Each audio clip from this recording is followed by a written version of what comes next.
একদিন ঠাকুর তার ঘরের সামনে বারান্দায় পায়চারি করছিলেন। মথুরবাবু বৈঠকখানায় বসে কাজ করছিলেন এবং ঠাকুরকে লক্ষ্য করছিলেন। হঠাৎ মথুরের কি হলো, সে দৌড়ে এসে ঠাকুরের পা দুটি জড়িয়ে ধরে কাঁদতে শুরু করলো।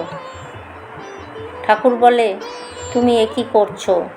তুমি বাবু রানীর জামাই, লোকে তোমায় এমন করতে দেখলে কি বলবে? স্থির হও, ওঠো। সে তো শোনে না।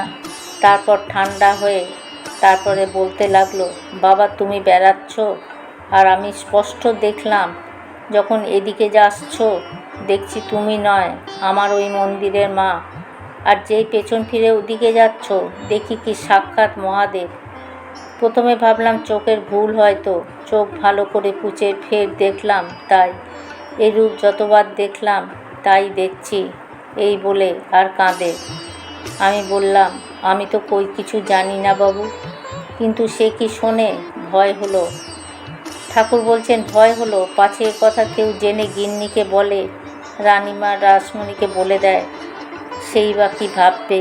হয়তো বলবে কিছু গুনটুন করেছে। অনেক করে বুঝিয়ে সুঝিয়ে বলায় তবে সে ঠান্ডা হলো। মধুর কি সাধে আমাকে এত ভালোবাসত? মা তাকে অনেক সময় অনেক কিছু দেখিয়ে শুনিয়ে দিয়েছিল।